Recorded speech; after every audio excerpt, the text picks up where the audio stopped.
ಯರ್ಮಾಳು ಪಡುಬಿದ್ರಿ ಗಡಿಭಾಗ ರಾಷ್ಟ್ರೀಯ ಹೆದ್ದಾರಿ 66ರ ಕಿರು ಸೇತುವೆಯ ಬಳಿ ಅವೈಜ್ಞಾನಿಕ ಕಾಮಗಾರಿಯಿಂದಾಗಿ ರಸ್ತೆಯಲ್ಲಿ ನೀರು ಶೇಖರಣೆಗೊಂಡು ಅಪಘಾತ ಸಂಭವಿಸುತ್ತಿದ್ದು, ಅದಕ್ಕೆ ಅವೈಜ್ಞಾನಿಕವಾಗಿಯೇ ತೇಪೆ ಹಾಕಿದ್ದರ ಪರಿಣಾಮ ಸಮಸ್ಯೆ ಜೀವಂತವಿದ್ದು ಮತ್ತೆ ಅಪಘಾತದ ಸರಣಿ ಮುಂದುವರೆದಿದೆ. ರಾಷ್ಟ್ರೀಯ ಹೆದ್ದಾರಿ ಚತುಷ್ಪಥ ಕಾಮಗಾರಿ ಅವೈಜ್ಞಾನಿಕವಾಗಿ ನಡೆದ ದೆಸೆಯಿಂದ ರಸ್ತೆಯಿಂದ ನೀರು ಹರಿದು ಹೋಗದೆ ಶೇಖರಣೆಗೊಳ್ಳುತ್ತಿದ್ದು, ಅದರ ಮೇಲೆ ಚಲಿಸಿದ ವಾಹನಗಳು ಗಾಜಿಗೆ ನೀರು ಎರಚಿಕೊಂಡು ನಿಯಂತ್ರಣ ತಪ್ಪಿ ರಸ್ತೆ ವಿಭಜಕ ಬೀರಿ ಕೆಲವು ಪಲ್ಟಿ ಹೊಡೆದರೆ ಕೆಲವು ಜಖಂಗೊಂಡು ನಿಲ್ಲುತ್ತಿದೆ.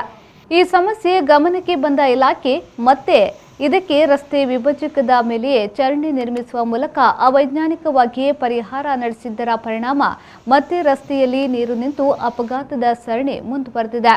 ಶಿಫ್ಟ್ ಕಾರೊಂದು ಡಿವೈಡರ್ ಏರಿ ಜಖಂಗೊಂಡು ಪ್ರಯಾಣಿಕರು ಸಣ್ಣಪುಟ್ಟ ಗಾಯಗಳೊಂದಿಗೆ ಅಪಾಯದಿಂದ ಪಾರಾಗಿದ್ದಾರೆ. ಈ ಸಮಸ್ಯೆಯನ್ನು ಶಾಶ್ವತ ಪರಿಹಾರವಾಗಿ ಪರಿಹರಿಸುವ ಮೂಲಕ ಮುಂದೆ ನಡೆಯಬಹುದಾದ ಭಾರೀ ದುರಂತವನ್ನು ತಪ್ಪಿಸುವಂತೆ ಹೆದ್ದಾರಿ ಇಲಾಖೆಯನ್ನ ಜನತೆ ಆಗ್ರಹಿಸಿದ್ದಾರೆ.